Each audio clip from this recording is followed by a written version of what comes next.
Deuteronomio capítulo 6, versículos 6 y 7. Le llaman a esto la Shema. ¿Cómo que le llaman, hermano? Shema. La Shema, ¿verdad? Es interesante. Los judíos tienen este versículo como uno, o tal vez el versículo o los versículos más importantes de toda la Torá. La Torá es el Pentateuco, que le decimos nosotros. ¿Saben ustedes? Hay judíos que la Biblia de ellos se acabó en el Pentateuco. De ahí para allá no creen. No creen en reyes, no creen en Isaías, no creen en más nadie. Only Moses. Solamente Moisés fue el inspirado, los demás no. Yes. So Jewish people believe only in 5 books of the Bible. De paso, la Biblia judía no tiene 39 libros. Ustedes saben, la Biblia judía es nuestro Antiguo Testamento. Pero en nuestro Antiguo Testamento nosotros tenemos 39 libros. Ellos no los tienen divididos. El libro de Reyes es uno solo. El libro de Samuel, el primero y segundo de Samuel, es uno solo. Y así Crónicas es uno solo. Ellos tienen menos, pero es el mismo contenido. Ahora damos gracias a Dios porque, como dice Pablo, fue a través de ellos que nosotros hemos conseguido la palabra del Señor. Mientras vacacionábamos e íbamos por el camino, largo camino, de aquí a Miami en carro. It's 2-day driving from New York to Miami. Menos mal que habíamos 4 choferes. Digo 3 choferes y medio, porque ya yo estoy medio chofer. Sí. Manejando ahí 2 horas, lo más que aguanto son 2 horas. Ya la próstata no aguanta mucho más. Y entonces hay que arrimarse para ir al baño. Pero hermanos, fueron desde las 9 de la mañana hasta las 11 de la noche. Y con 2 niños, una bebé de 1 año, que es la que tiene nuestra hija. Y ese largo camino de 2 días, son 1200 millas. Es a veces un poquito tedioso, a veces un poquito aburrido, boring, driving. Pero usted puede apreciar mejor la familia y puede apreciar mejor la clase de carros buenos que hacen en este país, especialmente los japoneses. Porque en ese Toyota que ustedes ven que yo ando, esa vancita del año 2000 y con más de 150.000 millas, fue y vino sin chistar. La única lucecita que se le encendió fue la lucecita de las gomas. ¿Qué te iba a decir, amor? No, que imagínate, ese carro para nosotros es lo más grande de la vida porque es la bendición del Señor que nos da. La bendición del Señor. Porque Él nos bendice. Yo le hice un tune-up, por supuesto, antes de salir, revisé algunas piezas que hubo que cambiar, pero ningún americano, yo tengo entendido, los americanos un carro de más de 100.000 millas, es más, aquí hay una ley que llaman el Lemon Law, un carro de más de 100.000 millas ya no sirve para nada, eso es ahí como lo quieren vender, eso no está ni estipulado en los libros, en el Blue Book que le llaman, que es el libro que conduce, ¿verdad?, los precios de los carros. Y cuando yo llego allá, el esposo de mi tía me decía, cuando iba con otros carros, también viejos, siempre he viajado con carros usados, me decía, yo no sé cómo tú te lanzas para acá así, porque, ¿verdad que tú eres un hombre de fe? Me decía, porque eso es serio, y más con niños chiquitos y todo, pero confiando en el Señor. Amén. Tomábamos todas nuestras provisiones e íbamos. En el camino, mi esposa nos leía la matutina, ella lo tiene en su tablet, ¿verdad? Y de ahí sacábamos la matutina y para ir aprovechando el tiempo.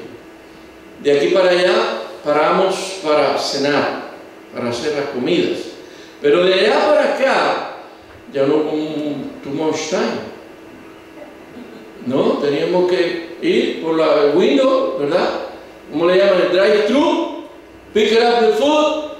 Sigan comiendo y sigan manejando, porque si no, no van a llegar nunca a Nueva York. Y llegamos. Pero la parte importante es esta.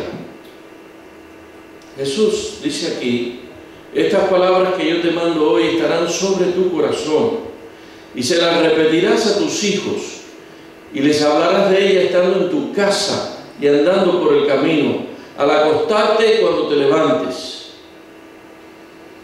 Siempre la palabra del Señor debe estar en nuestra vida, pero no siempre el camino de la vida es fácil. Yo escuchaba hace tiempo una poesía en la iglesia que más o menos dice así, de un sabio que era tan pobre, ¿verdad?, que solamente se alimentaba de las obras, pero cuando él miró para atrás, vio que algunas de las obras que él dejaba, venía otro atrás comiéndosela también. Así que no era más pobre, había otros que estaban más pobres que él. Y a veces en la vida el camino es así de duro para algunas personas. Pensemos, por ejemplo, hermanos, en los hermanos, la gran mayoría de nuestros hermanos, que no tienen papeles, que son ilegales, que no tienen derecho aquí a nada. Es duro el camino para ellos. Anoche yo estaba entrevistándome con una pareja y la madre vino con una criatura, tiene unos meses el niño que tiene. Y yo le preguntaba, desde Guatemala hasta aquí, ¿cómo pudo hacer el viaje? Dice que lo hizo en 8 días, en bus. 8 días, 8 days, by bus, from Guatemala to New York. Y el hermano me dijo, no pastor, eso fue porque yo pagué un viaje especial, porque si no le hubiera tomado 20 días en llegar hasta aquí. Hermanos, el camino es duro.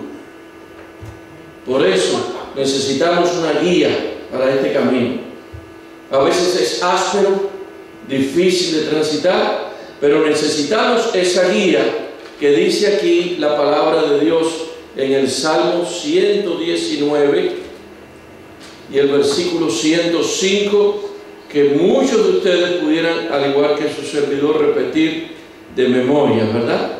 Como dice el Salmo 119, 105, lámpara es a mis pies tu palabra y lumbrera a mi camino. Necesitamos esa luz de Dios. Por eso es lo que dice Deuteronomio. Estas palabras tú debes enseñárselas a tus hijos cada día, a todos los que te rodeen, no solamente a tus hijos. De alguna forma influimos en las personas. De alguna forma nuestra influencia, sin hablar, se deja sentir. Para mí fue una gran sorpresa hace unos años atrás, en una de mis visitas a Cuba, de nuestras visitas allá, una sobrina, cuando yo llego a la iglesia, me dice, tío, yo quiero que tú seas el que me des la investidura como conquistador. Yo me quedé asombrado. En primer lugar, ella no era adventista cuando yo salí de allá. Y no solamente se hizo adventista, ahora se hace guía mayor, ¿verdad? Y en honor a la verdad, hermanos, yo con ella no hablé mucho de las cosas del Señor. Sin embargo, ella veía algo en nuestra vida, en nuestro hogar, y de esa forma, allí quedó la influencia. Allí quedó la influencia. Y la influencia de la palabra de Dios es grande. Ahora, hermanos, el versículo dice, y las palabras de esta ley, ¿verdad?, yo te mando para que tú las cumplas hoy. ¿Cuántos de nosotros tenemos un cuadro de la ley de Dios en la casa? ¿Cuántos tienen un cuadro de la ley de Dios? 4 casas nada más. De aquí hay más de 8. 5. Mire, si usted no la tiene, consígala. Allí en el púlpito de la iglesia de Far Rockaway hay un montón de cuadros de la ley de Dios. Mire, lo tiene un marcador, qué lindo. Hermanos queridos, es importante tener la ley de Dios. Y es más, yo diría que at least once a quarter, por lo menos una vez al trimestre, cuando usted esté recibiendo su sábado, léase The Ten Commandments, no la película. No, porque esa es muy larga, esa le toma como 2 horas. 4 horas, imagínense. No, léase los 10 mandamientos en el culto familiar, porque eso es una bendición de Dios. Léalos. Los hijos se lo aprenden, Y uno se lo va repitiendo y se lo va aprendiendo así suave, sin hacer mucho esfuerzo, y los hijos también lo aprenden. Y esos mandamientos, hermanos, se van quedando en el corazón de los niños. Es importante repasar la ley de Dios. En este folleto, ¿verdad?, estamos estudiando Cristo y la ley, ¿no es cierto? La ley de Dios, que es importante. Ahora, ¿qué clase de cristianos somos? De los que tienen solamente la ley puesta allí y ya, y le viramos la espalda, y en nuestros negocios hacemos y deshacemos, en nuestras relaciones con el vecino también hacemos y deshacemos, discutimos con los vecinos por bobería, discutimos con los hermanos hasta en la iglesia por boberías también. Nos desagrada que haya un poquito de bulla cuando vienen 4 muchachos a la iglesia, porque estamos acostumbrados a lo que hay son 4 viejos que no hacemos bulla. Amén. Amén, que haya bulla, ¿verdad, hermana Alicia? Amén, que haya bulla, porque hay alegría, porque hay niños, claro. No estamos autorizando la irreverencia. Recuerden que el primer anuncio que nos hicieron aquí es que seamos reverentes. Y es que él enseñando a los niños. Pero hermanos, yo recibí una noticia tan triste una vez de una hermana con 3 niños y no venía los sábados a la iglesia. Y cuando preguntamos por qué no viene a la iglesia, no, porque los muchachos hacen bulla, se portan mal. No, hermanos, por favor, no tengamos esa mentalidad de un cura. Había un cura, un sacerdote. A él no le gustaba que le trajeran niños a la iglesia. Él desanimaba a los padres que tuvieran niños para venir a la iglesia, porque no le gustaba, ¿verdad?, sentir un poquito por allí de rumor, de intranquilidad. Eso es normal. Bueno, y si no nos traen a los niños a la iglesia, ¿cuándo se van a acostumbrar a venir a las cosas de Dios? ¿Cuándo? Usted tiene que traer a sus hijos a la iglesia. Hablen mucho, griten, pataleen, lo que hagan. Tráiganlos.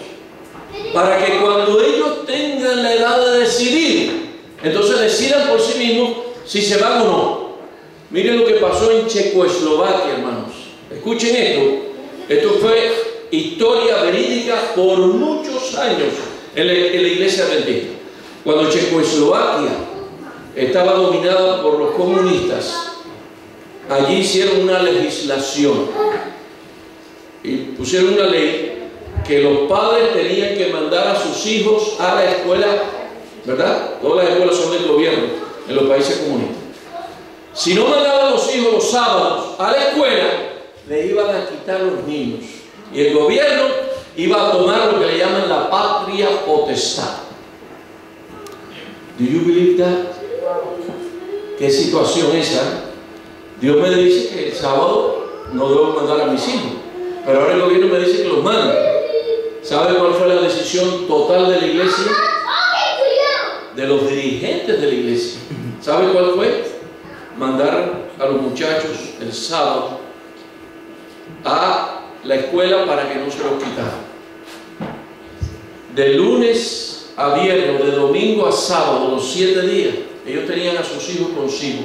Ellos razonaron: si nos los quitan, no les vamos a poder enseñar el camino del Señor. Si los tenemos, se lo enseñamos. ¿Sabe qué pasó? La mayoría de los jóvenes checoslovacos adventistas, nacidos, criados en la iglesia adventista, la mayoría permanecieron fieles cuando llegaron a los 18 años. ¿Sabe por qué? Por la enseñanza de sus padres. ¿Qué pasó en Rusia? Cuando Rusia estaba bajo el dominio soviético, ¿verdad?, y el comunismo. Mucha gente atea. La política oficial, el ateísmo. Pero Rusia se sorprendió a sí misma cuando después de unos años hicieron un survey, ¿verdad?, y encontraron que muchos de los jóvenes eran creyentes. Jóvenes que estaban en el Partido Comunista, en la Unión de Jóvenes Comunistas, como decía, supuestamente debían ser ateos. ¿Por qué? Porque los padres estaban trabajando. ¿Quiénes cuidaban a los niños? Los abuelos. ¿Qué le enseñaron los abuelos y las abuelas? A creer en Dios. Y esos niños después fueron creyentes. Estas palabras de esta ley yo te las encomiendo hoy para que se las digas a tus hijos. Al levantarte, al acostarte, mientras andes por el camino, en tu casa, fuera de tu casa. Yo no sé cuántos de ustedes recuerdan a la señora Barbara Bush, la madre del último Bush que fue presidente aquí, la esposa del primer Bush.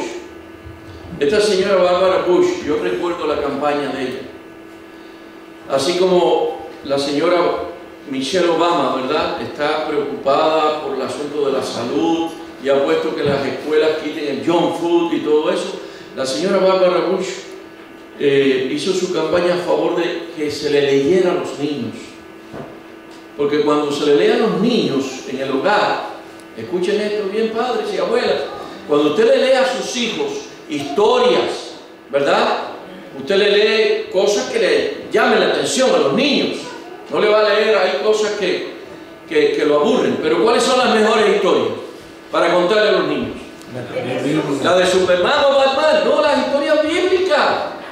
La de José, la de Daniel en el pozo de los leones, la de Jonás en el vientre de la ballena, aunque no le llamen ballena, pez grande, lo que sea. Pero esas son las que hay que contarles. Y esas son las que Dios quiere que tú y yo le contemos a nuestros hijos, a nuestros nietos, a todos los niños que podamos y a todos los adultos. Porque es el poder de la palabra de Dios. Elena de White escribió: téngase la Biblia en cada habitación de la casa. ¿Cuántos tienen Biblia en cada room de la casa? Hay que tener Biblia en cada room, en cada cuarto. In each room of your house, you should be a Bible. Así como hay una Biblia en cada hotel, en cada habitación de los hoteles de este país. Yo he viajo ahora mismo, hotel para allá, hotel de regreso, ¿verdad? Para no tener que hacer el recorrido directo, 26 horas sin parar. Eso lo hicimos un disparate una sola vez en la vida. Y eso porque había un pastor que me dijo, y eso fue cuando tenía yo 30 y pico de años recién llegado a este país. Me dijo: yo manejo, no te preocupes. Y es verdad, él se echó solito la noche manejando. Cuando yo, que supuestamente estaba durmiendo y cogí el timón a las 6 de la mañana, nos salimos de la carretera. Una mala noche, mala noche. Este pastor nunca más me invitó para que fuéramos.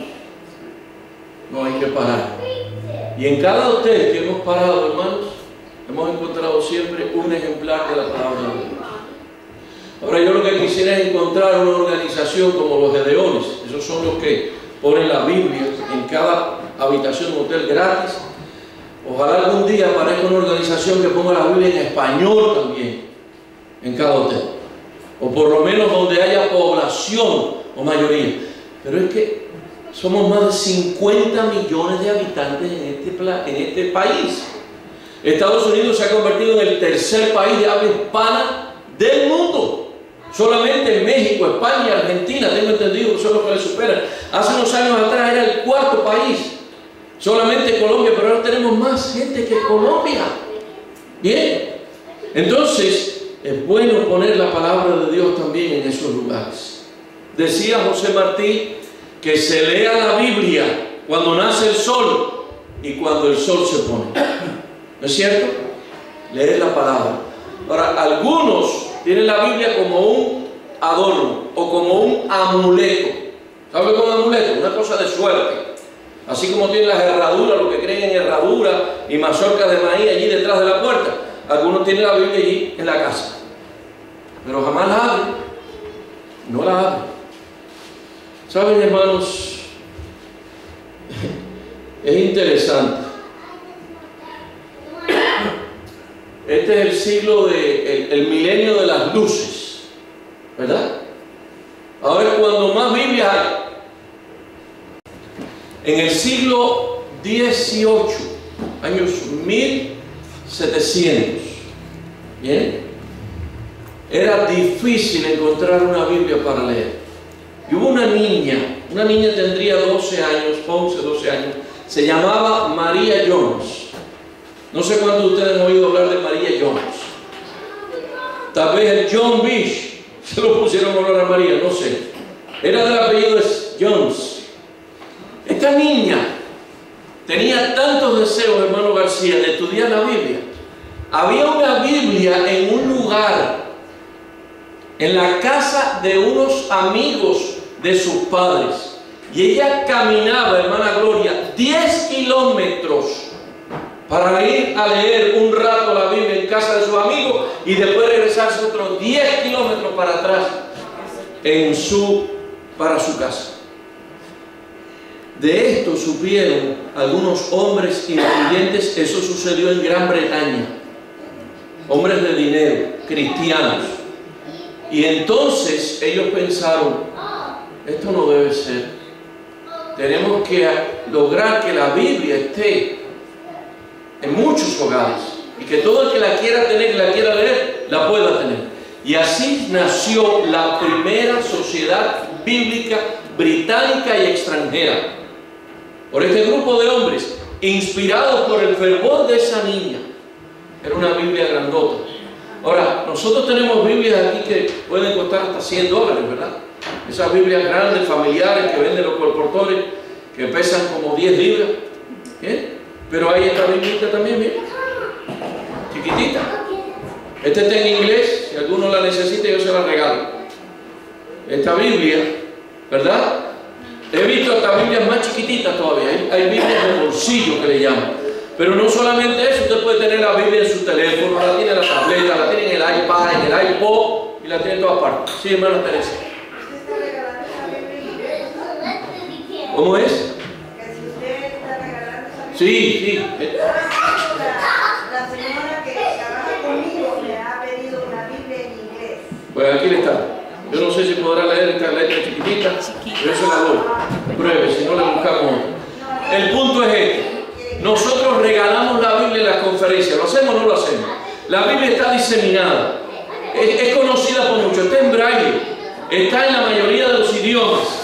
Hay Biblias para niños, Biblias para ancianos, Biblias para pastores, Biblias de letra grande, Biblias de letra chiquita. Sin embargo, hermanos, ¿sabe qué? El jueves estaba yo buscando mi correspondencia en el post office. Y cuando hacía mi línea, me tocó el turno. Atendieron a otro joven, un joven chino. Y mientras yo estaba leyendo o tratando de entender los ideogramas chinos, yo vi que decía allí en inglés, please, algo, y después volví a decir, please, y yo me empecé a observar mientras yo esperaba. Yo dije, pero mira, eso en chino es la palabra please. Por lo menos ya yo voy a saber cómo se escribe el garabato ese, ¿verdad? Y decir please en Chinese. ¿Cómo se dice? Tremendo garabato, hermano, no me lo pude aprender. No me dio suficiente tiempo. Pero más o menos tengo una idea. Una cosa con tres palitos. Pero el punto es este. Mientras ese chinito estaba al lado de un joven, 18, 20 años, y yo no sé por qué, por el asunto de la Biblia, que yo le decía a él, yo le comenté a él, primero le comenté esto, que para aprender un idioma, los expertos dicen que la mayoría de la gente en cualquier país, en China, en Alaska, en inglés, en español, en francés, lo que sea, son unas 3.000 palabras que uno usa en el argot, en el idioma común, ¿verdad? Del diario vivir. Pero yo le mencioné a él que la Biblia, y entonces le pregunté, ¿do you know the Bible? ¿Conoce usted la Biblia? ¿Tú conoces la Biblia? Ay, ¿qué es eso? El chino de 20 años, 18 años, no sabe lo que es una Biblia. Él no sabe lo que es una Biblia. Yo le estaba diciendo a él que la Biblia normalmente tiene como 6.000 palabras. ¿Bien? Los expertos que han estudiado eso. Un vocabulario amplio. Pero me quedé asombrado de que haya gente en el siglo XXI, cuando la Biblia está por todas partes, y no la conocen. No la conocen, hermanos. Entonces, a ellos tenemos que llevarles la palabra de Dios. Todavía hay personas que desconocen eso. Oiga lo que dice Isaías 48, ¿verdad? Y esta es la promesa del Señor para nosotros. Esta es la promesa de la permanencia de la palabra de Dios. La hierba se seca, ¿y qué más dice? Y la flor, ¿qué? Se marchita. Pero la palabra del Dios nuestro permanece ¿para cuándo? Para siempre. La palabra del Señor permanece. Mire que la han combatido, mire que todavía la combate, porque yo lo escucho en la radio, en español, no sé en inglés, me imagino que será peor. Algunos burlándose de la Biblia, diciendo que la Biblia es un libro político y haciendo trizas la palabra del Señor. No sé cuántos de ustedes oyeron hablar de el códice de Da Vinci. El código de Da Vinci. ¿Bien? De Da Vinci Code. Una novela que salió hace unos pocos años atrás. Esa es una de las burlas más grandes y más odiosas de parte mía con respecto a la palabra de Dios y a Jesús. Se dicen allí cada blasfemias terribles. Yo no puedo repetir eso. Pero el asunto es quitarle valor a este que ha sido el libro sobre el cual jura el presidente de la nación más poderosa de esta tierra, pero que no lo cumple tampoco. Jura sobre la Biblia, pero después pone un decreto, vamos a quitar eso de día de oración de los cristianos. ¿Bien? Y hace algunas cosas por ahí que de cristiano no tienen nada.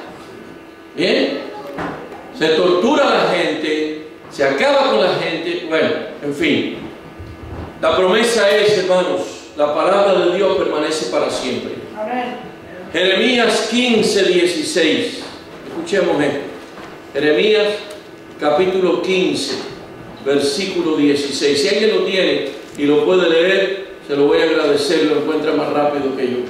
Jeremías capítulo 15, versículo 16. Dice: halláronse tus palabras y yo las comí, y tu palabra me fue por gozo y por alegría de mi corazón, porque tu nombre se invocó sobre mí, oh Jehová, Dios de los ejércitos. Amén. Halláronse tus palabras, dice la versión antigua, ¿verdad? Esta versión dice: fueron halladas tus palabras y yo las comí, y tu palabra me fue por gozo y por alegría de mi corazón. Hermanos, el fin del discurso oído es este. La palabra del Señor debe ser para nosotros gozo, alegría. ¿Se acuerdan lo que dijo Jesús? El que no come mi carne y bebe mi sangre. No es que seamos caníbales, ¿verdad? No es que tengamos que ser caníbales, literalmente hablando, pero hay que comer la palabra. Hay que estudiarla. Necesitamos para nuestra vida eso. Y hay que difundirla. Y hay que regalársela a todo el que quiera y tenga interés en leerlo. Hermanos queridos, y para nosotros, y concluir, quiero leerles Isaías 55. Vamos al libro de Isaías, el último versículo, los últimos versículos de hoy. Isaías capítulo 55, versículos 6, 7, 9, 10 y 11. Y dice así: buscad a Jehová mientras que, mientras pueda ser hallado. Llamadle en tanto que está cercano. Deje el impío su camino y el hombre inicuo sus pensamientos, y vuélvase Jehová, el cual tendrá de él misericordia, al Dios nuestro, el cual será amplio en perdonar. Ese es el Dios de la Biblia, y eso está en el Antiguo Testamento. ¿Bien? Donde algunos dicen: no, eso del Antiguo Testamento, eso no era de Dios, porque ese Dios que mandaba a matar a todo el mundo. De paso, Dios es Dios, Dios es soberano. ¿Por qué mandaba a matar a hombres, mujeres, niños, todo el mundo? Porque Él puede ver el futuro y sabía que ninguna de esa gente lo iba a aceptar a Él, ni iban a hacer nada por Israel. Más bien lo que iban a hacer eran cosas peores si quedaban vivos. Y por eso el Señor emitía ese juicio teológico, venía de Él. Fuera de Él nadie está autorizado, ni siquiera el Estado, a matar a las personas. Esa es mi creencia. ¿Bien? Sin embargo, yo respeto donde están las leyes que mandan a matar a cierta gente y ejecutarlos, como pasa en Texas, ¿no? Y otros estados. Dice el versículo 11, 10 y 11: porque como desciende de los cielos la lluvia y la nieve, y no vuelve ya, sino que se riega en la tierra y la hace germinar y producir y da semilla al que siembra y pan al que come, así será mi palabra que sale de mi boca. No volverá a mí vacía, sino que hará lo que yo quiero y será prosperada en aquello para lo cual la envío. Dios nos bendiga, hermanos, para que su palabra nunca vuelva vacía, ni a nuestros corazones, ni a los corazones de nuestros hijos. Señor, acompañe. Amén.